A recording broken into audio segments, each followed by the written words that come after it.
Every time the man handles a body, he cuts off the deceased's clothes until there's nothing left. The body brought in today has a good figure, and he can't wait to cut off the woman's camisole straps, but the woman's eyes suddenly open. Where am I? Strangely enough, the man's face is calm, as if this is not the first time such a thing has happened. He tells the woman that this is a funeral home and that she died in a car accident. The woman's eyes widen instantly, and memories of driving drunk flash through her mind. There really was a car accident, after which she lost all her memory. But if she's already dead, why can she still speak? Jeff says nothing, just takes her death certificate from the shelf behind him. It clearly states that she died in a car accident 8 hours ago. Before Anna can react, Jeff picks up a sponge and gently wipes the wounds on her body. Anna doesn't understand what he's doing, and Jeff explains that he is an embalmer, specializing in preparing the deceased for their final rest. But Anna still refuses to believe she's dead. She begs Jeff to let her go, promising to keep the secret forever. But Jeff ignores her and only says one sentence, leaving Anna in extreme fear. You have to trust me. I'm only here to help you. She tries to escape, but finds herself unable to move, forced to let Jeff take a needle and thread and slowly stitch her head. Strangely, Anna feels no pain at all. At this moment, Jeff checks his watch, then takes out a tube of yellow medicine and injects it into Anna's body. Anna immediately becomes groggy and gradually loses consciousness. When she wakes up on the bed again, it's already dark. She hurries to feel her pulse, but there's no beat at all. Anna panics completely and slams her hand hard against the bed frame, but even with such a violent impact, she still feels no pain. Could she really be dead? At the same time, her boyfriend comes to the funeral home, wanting to see Anna for the last time, but Jeff refuses him on the grounds that he is not a family member. No matter how much her boyfriend begs, Jeff insists on not letting him in. Anna hears her boyfriend's voice and shouts desperately towards the door, but the sound insulation of the room is surprisingly good, and her boyfriend doesn't hear her cries. Anna is anxious and tries to call her boyfriend, only to find that the telephone line has been cut. She misses the chance to ask for help, and in anger, she knocks over everything in the room to vent her despair. When Jeff opens the door, the room is in a mess. Anna begs Jeff again to let her go, but Jeff still says nothing. That day, Anna's mother comes to the funeral home. Missing her daughter so much, she wants to see her for the last time. Jeff slowly lifts the white cloth covering the body. Looking at her daughter's face, the mother bursts into tears. After a simple goodbye to her daughter, she is ready to turn around and leave. Jeff seems afraid that Anna will move, and hurries to cover her with the white cloth again. Unexpectedly, the mother suddenly turns around and tells Jeff that her daughter had black hair when she was alive, and hopes he can dye it back for her. Jeff agrees readily. He doesn't relax until Anna's mother leaves, and Anna feels everything clearly, becoming more convinced that Jeff is lying to her. To escape this place, Anna finds a pair of surgical scissors and hides them behind her back. Taking advantage of Jeff's inattention, she stabs at him suddenly, but Jeff dodges easily. Looking at Jeff walking slowly towards her, Anna panics completely. Stay where you are. Give me the scissors. I only want to help you. Jeff grabs Anna's hand and points the sharp scissors at his own neck. He had known all along that Anna didn't have the courage to hurt anyone, and was just trying to scare her. Jeff tells Anna that the reason he can see her is because he can communicate with the souls of the deceased, but Anna doesn't believe a word he says. Before leaving, Jeff warns Anna that her funeral will be in 2 days, and she must not run around. Despite Jeff's warning, Anna never gives up the idea of escaping. That day, Anna finally gets a chance. Jeff brings the shrouds and asks her to try it on to see if it fits. Taking advantage of Jeff's inattention, Anna secretly takes the keys from him. I'm not ready to die, not yet. After Jeff drives away, Anna immediately takes out the keys and tries to open the door, but there are too many keys, so she has to try them one by one. At this time, Jeff is refueling at the gas station and hasn't found that the keys are missing, but when he goes to pay, he finds the keys are gone, so he hurries back to the funeral home by car. Just then, Anna finally opens the door, but she finds there is another door outside. If she can open this door, she can escape successfully. But just as she manages to open the door, Jeff comes back. Anna is so scared that she hurries to hide in a room and quickly dials her boyfriend's phone, wanting to tell him she is still alive. But due to poor signal, her boyfriend thinks it's a spam call and hangs up directly. Before Anna can react, Jeff appears behind her. He tells Anna to stop overthinking, as it will only make her more painful. Prove to me that I'm really dead. People. You always need proof. Then, Jeff pulls off the black cloth on the mirror and tells Anna to look at herself carefully. Anna walks up to the mirror and finds that her face in the mirror is pale and bloodless, like a piece of white paper. She falls into despair completely and finally starts to believe Jeff's words, she really is dead. Jeff is about to breathe a sigh of relief when he finds that the neighbor's little boy has just witnessed this strange scene. The little boy recognizes Anna at a glance because Anna is his teacher. But Jeff doesn't care, he thinks no one will believe what a child says. But just then, Anna exhales accidentally, and a layer of mist immediately appears on the mirror. Jeff's face changes drastically, and he hurries to wipe it off with his hand. Anna almost discovers the truth that she is still alive. After that, Anna becomes much more docile. She follows her mother's wish, washes off her red hair, revealing her original black hair, as if she is ready for burial. Later, Jeff cuts off the only remaining red dress on her, arranges her final makeup, and injects her with a sedative again to put her to sleep. At this time, Anna's boyfriend Paul comes to the school where she works to pack up her belongings. Unexpectedly, when he is leaving, he suddenly meets that little boy, Jack. Anna is Jack's teacher. I saw her last night. What? I was going past a funeral home. And Miss Taylor stood there. In the window. Wearing a red dress. Don't say things like that. She doesn't even have a red dress. Think I'm lying? Look, Jack, I'm not in the mood, okay? She needs your help. Anna's dead! Your teacher is dead! Maybe you just don't love her anymore. How dare you, you little fuck!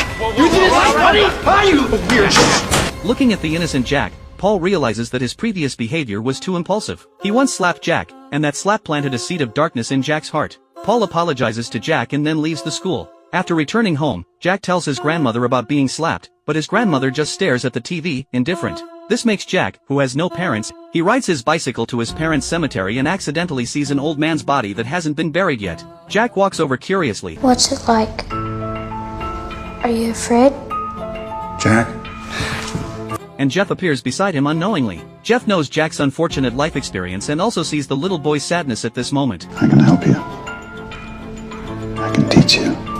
Who doesn't understand the meaning of it yet, but feels the warmth he has never received from Jeff. When Jeff returns to the funeral home, he finds a police car parked at the door. The police officer comes to visit his brother and accidentally glances at Anna opposite. Recognizing her as Paul's fiancée, he and Paul have always been good friends, and Paul is the only lawyer in the town. Unexpectedly, at this moment, Anna's head suddenly moves, and the police officer also notices the abnormality. He thinks he is hallucinating, doesn't ask more questions, and just says he wants to stay alone with his brother. Jeff has no reason to stop him and can only turn around and leave. Watching Jeff leave the room, the police officer immediately hurries to Anna's side, lifts the white cloth to confirm, and also reaches out to feel her temperature. Just then, the door suddenly opens, and Jeff comes back again. The police officer knows he is in the wrong, and hurries to leave the mortuary. Jeff sees everything, and he came back on purpose this time. Angry, Jeff paints an ugly makeup on the police officer's brother to vent his anger. On the other side, Paul, who left the school, drives aimlessly on the street. Just as he turns his head, he suddenly freezes. A red nightgown in a clothing store catches his attention, because Anna has an identical one. Paul suddenly wakes up.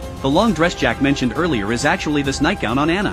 When they quarreled earlier, Anna left home wearing this dress. Paul immediately drives to the funeral home. This time, Jeff doesn't stop him, because at this moment, Anna is already convinced that she is dead. No matter how much Paul shouts, there is no response from the room. Anna doesn't want to leave any regrets for Paul, but Paul still refuses to believe all this. He turns around and asks Jeff to open the door, but Jeff warns him severely that if he continues to make trouble unreasonably, he will call the police. This sentence wakes Paul up. He hurries to the police station, wanting the chief to issue a search warrant. After all, he is a lawyer and has close contacts with the police. But he doesn't expect that Jeff has already made a call in advance, lying that Paul made a big fuss in the funeral home and even hit him, showing extreme disrespect to the deceased. Now the deceased's family asks Paul to apologize in person. Jeff's behavior makes Paul more convinced that Anna may still be alive, but Jeff used some kind of drug to make her temporarily lose consciousness.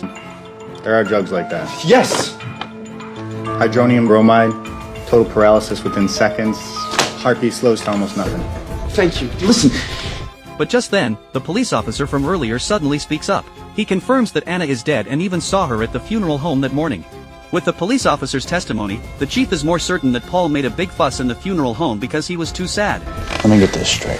First you hit a fucking kid, and you attacked Deacon, and now you're telling me that your dead girlfriend called you. A series of questions leaves Paul tongue-tied and unable to refute. The next day is finally Anna's funeral. Jeff dresses her in the most beautiful clothes. At this moment, Anna suddenly speaks, saying she wants to see the outside world one last time. Jeff doesn't refuse and opens the door for her, but when Anna walks to the door, she suddenly stops. The dazzling sunlight makes her extremely scared. Having not seen the sun for a long time, her body instinctively makes her step back, which also makes her more convinced that she is really dead. Jeff has already prepared a grave for her, and at this time, Jack also comes over. Miss Taylor?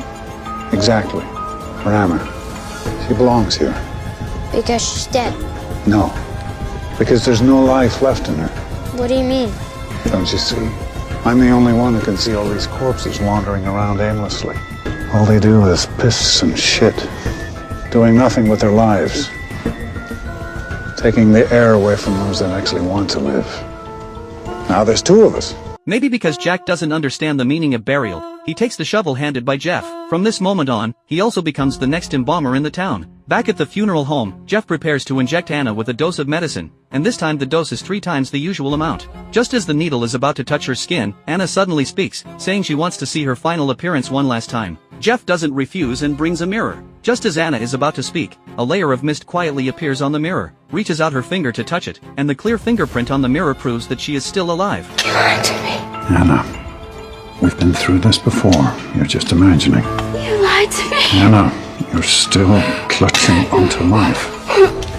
Jeff doesn't give Anna a chance to speak, forcibly injects the medicine into her body, and Anna gradually loses consciousness. Soon, relatives and friends all come to the funeral home to bid farewell to Anna. Just then, Anna's eyes suddenly move, and this scene is clearly seen by Jack, but this time, he says nothing and pretends not to have seen it. Soon after, Paul also comes to the scene. He takes out the engagement ring that he hasn't had time to give to Anna and gently puts it on her hand. Perhaps feeling a connection, Anna's body suddenly trembles again, making Paul truly feel the abnormality. Jeff also panics a little, fearing that his secret will be discovered. Paul keeps telling himself that this is just an illusion caused by his great sorrow, wanting to confirm his idea, but after a long time, he doesn't feel Anna's breath, so he has to stand up reluctantly. But just as he turns around, Anna suddenly has a heartbeat. Jeff hurries over, and to prevent accidents, he can't wait to close the coffin lid. Just as Paul is about to leave, Jack suddenly appears. Paul has always felt guilty for slapping Jack.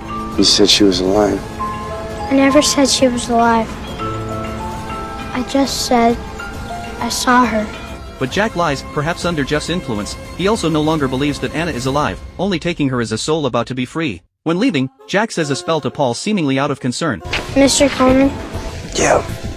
don't forget to fasten your seatbelt. But Paul doesn't care at all. Jack looks up and sees Jeff showing a strange smile. He takes out Anna's photo, looks at it for a long time, and then pastes it on the wall. As the camera pulls back slowly, there are actually hundreds of photos like Anna's on the wall. Jeff looks down at his watch. It's exactly the time for Anna's burial. As the sound of soil hitting the coffin gets louder and louder, Anna gradually wakes up. She slaps the coffin lid desperately, but this is a soundproof coffin specially made by Jeff. The people above can't hear any movement at all. Finally, her voice becomes weaker and weaker and gradually fades away. On the other side, Paul drinks heavily, trying to forget this sad day. Unexpectedly, Jeff suddenly comes over. Do you think you've had enough to drink? Go to hell.